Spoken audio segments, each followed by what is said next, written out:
back to this episode of Savannah's Nooks and Crannies. My name is Patrick Donovan, a Savannah area real estate agent, and I'm joined by my co-host, Tony Berna, Savannah's favorite food enthusiast. And we went to an amazing place on this episode. Where did we go to, Tony? We got to check out Husk Savannah, and we got to have some incredible meals put together by Executive Chef Jacob Hammer. Let me tell you, Pat, I think you guys are going to thoroughly enjoy this episode. I know Pat and I enjoyed all the food we got to tasting, and it was spectacular.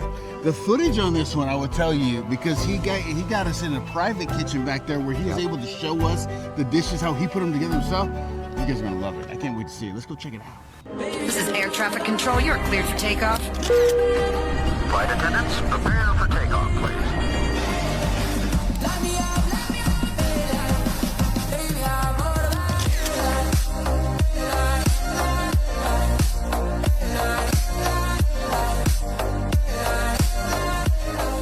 I'm Chef Jacob Hammer, and we're at Husk Savannah. The Husk concept has all kind of been based around old school traditions in cooking, one of which that's been very focused on this restaurant is live fire cooking. So we have a huge hearth that we carried in pieces, and a guy named Chris DeMant, who is great at doing this, a welder out of Atlanta. He came in with us and welded it together in place, so if ever we have to make it go away, it's going to be a nightmare. Yeah, you don't really have the choice for adjustment, right? Yeah, so we burn logs, let them burn into embers, use the embers to cook on. So we have little hand grills, almost like a campfire. Holy crap. And in doing that, you get a lot of imparted flavors from the wood, from the coals, from live fire cooking. All right, Chef Jacob, it looks like we have another mise en place set up over here. Now, what are these? Because I don't think I've ever seen these in the raw form. Pork cheeks are fun because nobody paid attention to them. Yeah. The thing that happened from pig heads was head cheese. Yep. And dried pig ears, and no one ever really paid attention. Anything else on that? Yeah. But it is literally my favorite food. So let's jump right into it. I'm excited to see this because So with pork cheeks, much like a lot of cuts, it's got a lot of connective tissue and stuff around it. When preparing them, it's relatively simple. The longer you cook something, you're going to break it down. But I'm just going to remove some of this this connective tissue.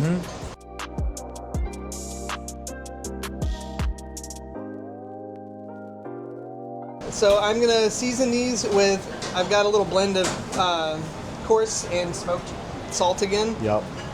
Just because I like it. And some white pepper. Okay. Generally, I don't put a lot of pepper on a lot of things because pepper burns unless I intend it to burn. Yeah. In a braise, I like to have flavors that start punchy because they're always going to die out. So white pepper for me tastes kind of like hay, kind of barnyardy. Okay. I think that kind of reinforces pork. Oil. So I'm going to try to sear these and get a nice browning on each side.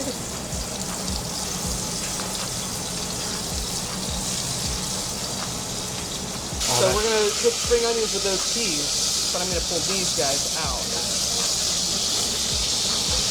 All right, so we'll render down a little bit. Some of that fat that was left on that bad boy came off. Yeah, got some caramelization. And now we have a little bit of, was it Maillard effect? I'm saying it wrong. I'm awful with pronunciations. Maillard?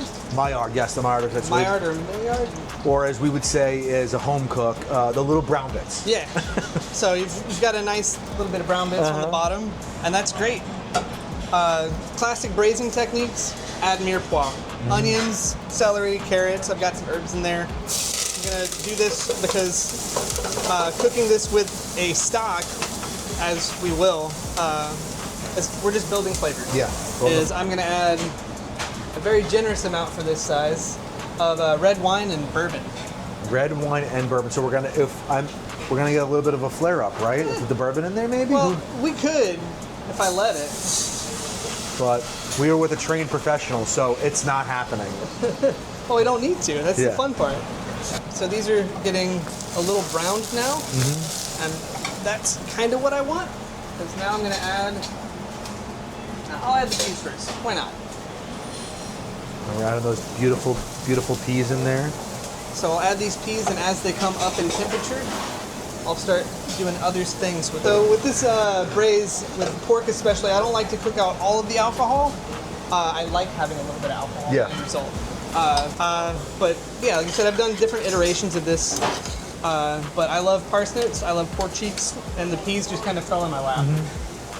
So just a little bit of this big, bold parsnip puree for some fat, a little bit of peas for vegetable, and you know, there's beautiful onions in there.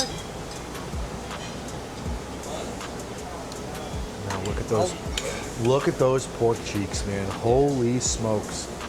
I'll try to So now with you braising it for the 4 to 6 hours where you at, what consistency would you say they're gonna be at? Like a braised short rib? Are they gonna be more like a braised, or are they gonna be more like a braised like pork loin? I would say braised short rib, definitely. That's one of the things that made me fall in love with pork cheeks was how tender they were. And truly I was introduced to them as like, you know, you're braising these pork cheeks, but the end result was you're straining off the sauce and there's vegetables in that. Got a scoop of mashed potatoes and those vegetables. That was my dinner. Bingo. So I don't need to super complicate this and put, you know, stabilizers in it. This is just braising jus. I could cook it down even further, but I kind of like where it is now because I've got more fat in this. It's got a beautiful color to it, I'll tell you that. Like I said, it's very straightforward cooking. There's no weirdness about that. And then I took some, when I made this puree, I peeled it. And I kept peeling, and I used those peelings and fried them. And finished them with some salt and some white pepper. So there's another textural component to this dish. Add a little bit of crunch back to it because you're going to get a little bit of bite from the peas, but not as much as you would, and having a little bit of fresh crunch on top of it, mixed with the fresh herb, is going to add a nice contrast and flavor. And it's my favorite snack. Yeah, I mean, who doesn't love a little parsnip? So in the peas, I used the bottom part of this onion. The top part I took and charred, then I dehydrated it and ground it into a little powder. So I can have a nice little finishing powder of onion. Spring onion, green spring onion powder. Yeah. Who, Chef Jacob, you are blowing my mind with some of these, this simpliness. I would have never thought in a million years to dress something in the tops of a dehydrated spring onion. Sure you did. You've had laced potato chips before. Well, that's what they use, right? Sour That's cream and sour onion, onion chips. Dude, I'm getting my mind blown back here. Holy smokes. But yeah, that's one of my favorite things, and just because I'm always going to do it, a little bit of salt just to finish it off. Brings the pop and pepper. What a beautiful looking dish.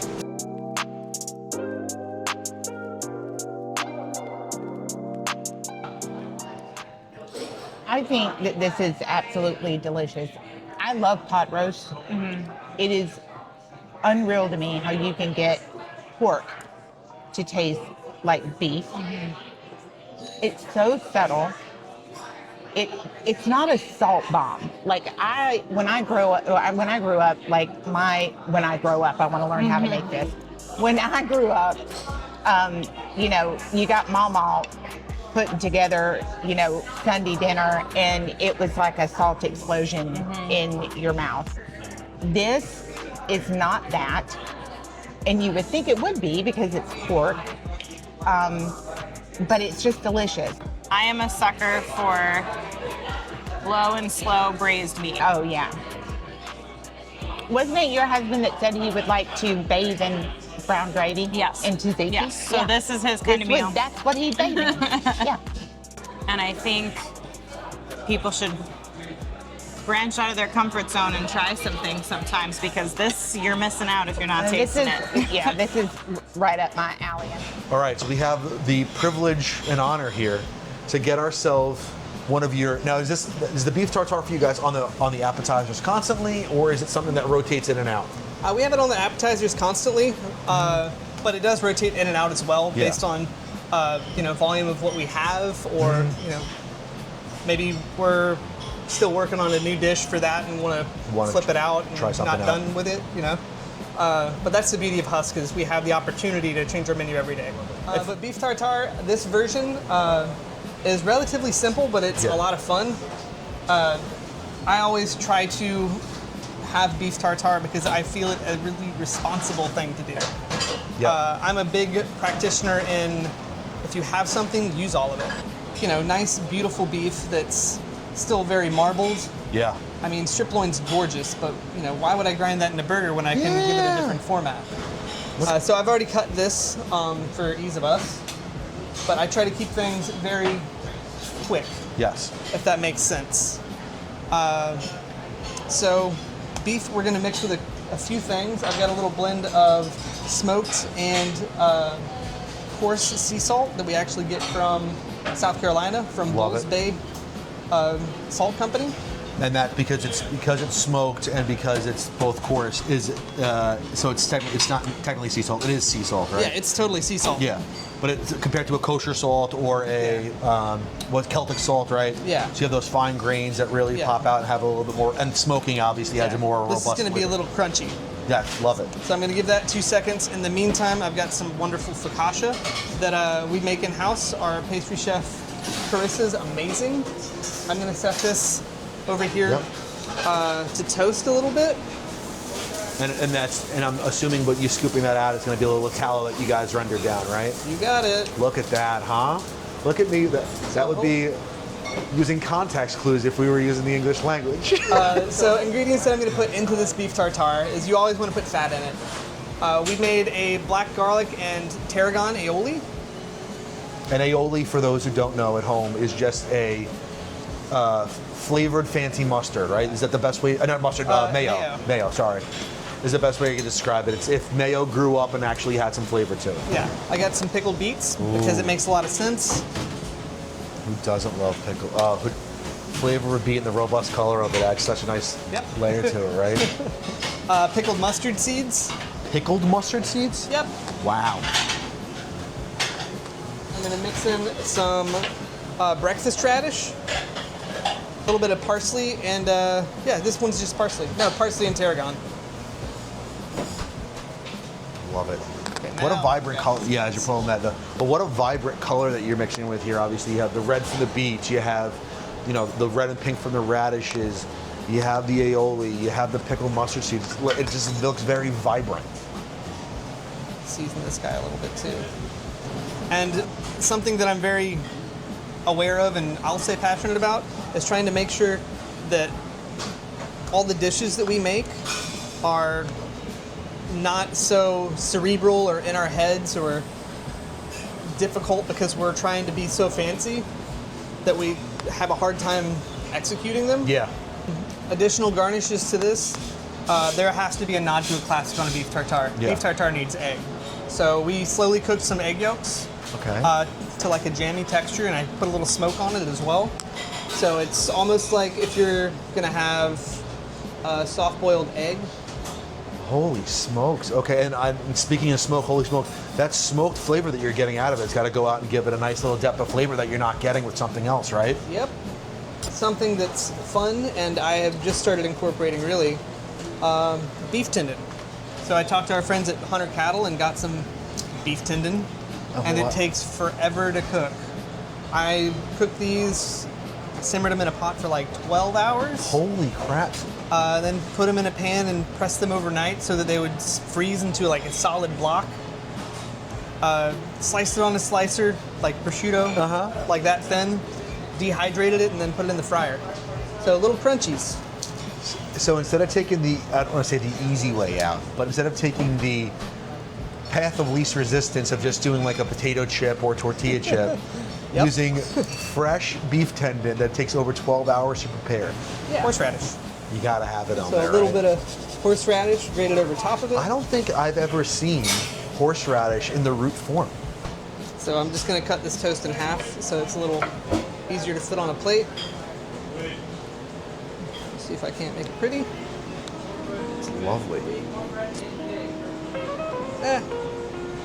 Gonna pivot and do it like that. Beef tartare. Incredible.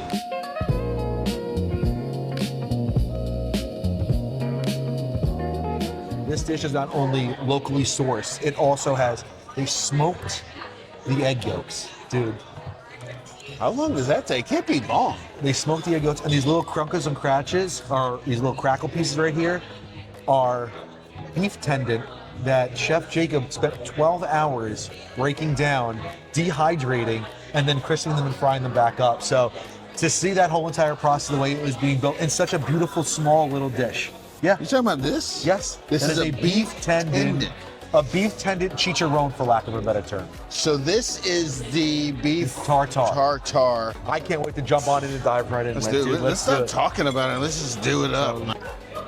Right off the bat is the creaminess of the house-made aioli that they're using, right? It's blended together. Is that normal for Tartare? Yeah. Yeah, there's usually some type of like a mayo kind mayo in there. Some people just use pure egg yolk as the base of it to bind everything together. Oh, okay. Kind of like if you're making like meatball mix at home. So, but now, how did you like the bite of a little bit of radish? I think it was a nice little, for me, it was like a nice little zest. Yeah, I thought so. You know, overall, I thought and you know, like I said, overall, I thought if you don't get the bread, it's a little bit sour for me. Yes. Well, I mean, we all know here on Savannah's and Crannies, Pat Donovan is the king of sweets. Not only is he Savannah's favorite realtor, he is also the king of sweets. Exactly. So, for our two palates, for me, the acid is a lot more subtle than it is for you. Right. To be honest with you, I think I would order this for me and my wife because my wife would love the sour factor, and I think with the bread, it cuts it enough for me to really enjoy it. So, I really love this. What did you think about the yolk? I thought the smoked egg yolk was a little baby touch of like, for me, it's like, ooh, something else is there, right? It's not like so overpowering. And what's great about a beef tartare, for the most part, it's simple, right? I think it's a beautiful looking dish, and I think it's a good blend of flavor. Again, I'm coming out here again, I'm getting that 100% of the time. Yeah. All right, Chef Jacob, what are we working on now? We're working on the mains, right? And these are the sides for the main. Tell me all about it. I see some mushrooms here. I'm excited. So yeah, I just have these out because we get these from a company called Rainwater. They're like 45 minutes away from us. Rainwater Mushrooms has probably the most beautiful shiitakes I've ever worked with. Wow. They're starting to grow other things like king trumpet mushrooms right now, but they have beautiful mushrooms. Said we've already poached these squash and ham fat. They're nice and pliable. You got bend, they got some wiggle to them. They're great. But it's pretty big. I rendered some ham fat out of the ham scraps. Delicious. So it's gonna be real funky. Hopefully I didn't leave this on too high. It's gonna be great. Yeah, we're great. Everything's great. Just for safety's sake. So I'm gonna throw caution to the wind. It's gonna be great. So this is just very simple stuff, but it's, you know, when you approach it like, can you do this for 200 people? Yeah, we can do this for 200 people. So some of this puree. So nice, bold flavors, very in-depth. Then I'm gonna take one of these squash, plop it right on top of that. This other one, I'm gonna carve. Carving some squash. Said cooking it so gently allows us to have this opportunity. And by poaching it and then going out and searing it off in that ham, it's not ham stock, it's ham fat. Let's call a spade, right? Yeah. So again, it's almost in the style of a velouté, so a lot of rich and creaminess to it. And that's water chestnut, not to be confused with. Oh no, this is chestnut. Oh, chestnut, like chestnuts roasting on an open fire chestnut. Yep. From that famous song from Christmas time. But this is some bone-on pork from North Carolina. A company called Cheshire Heritage. They do fantastically consistent pork. They're new to me. I've just found them maybe 8 months ago. Oh wow, so very, very recent. But they're fantastic. Again, the squash is just kind of having its way. This is very much a squash dish with pork and not a pork dish with squash. Yeah. And these are those soy-marinated mushrooms, just for nice punchiness. And the fun one that I didn't mention, I don't think, was another chestnut component, a little bit of a chili crunch. This is nice and crunchy and savory. It has a little heat component to it too, right? Yep, a decent amount of heat, but not anything overwhelming. Yeah. And I added a little bit of dehydrated mushroom powder to that too. Imagine that. And then when you got a great fun guy, you got to use him, right? Yeah.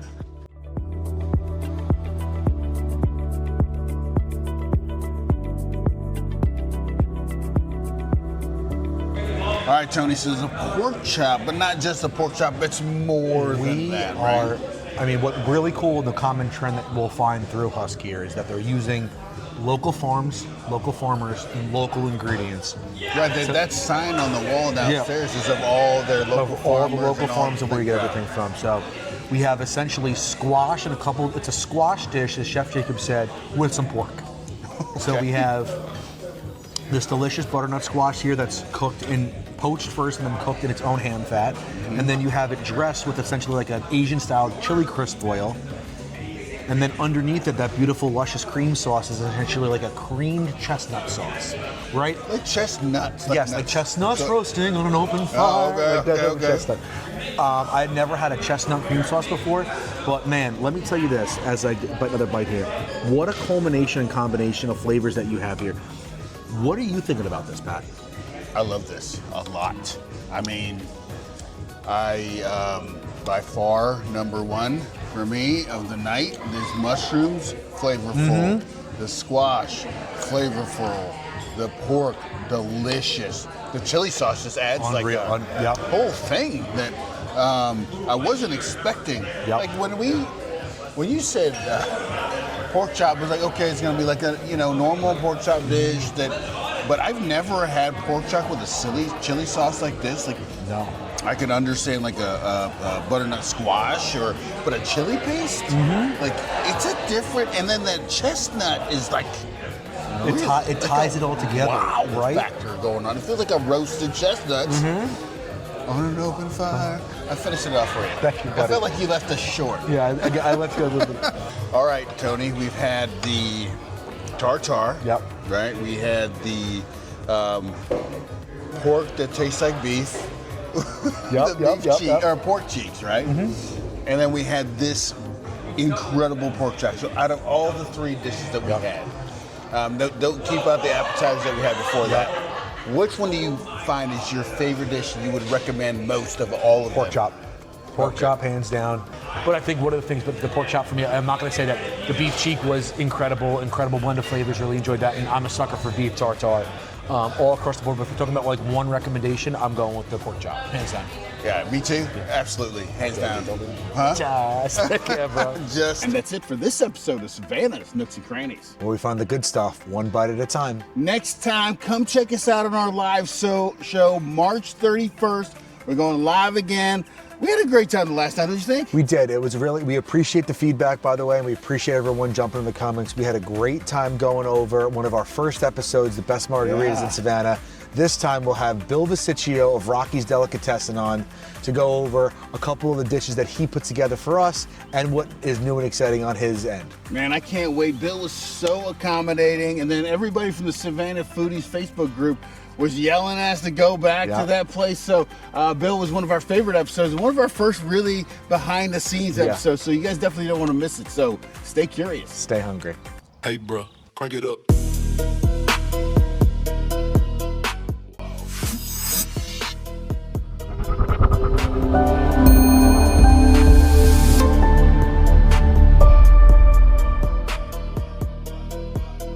Man, I got nobody.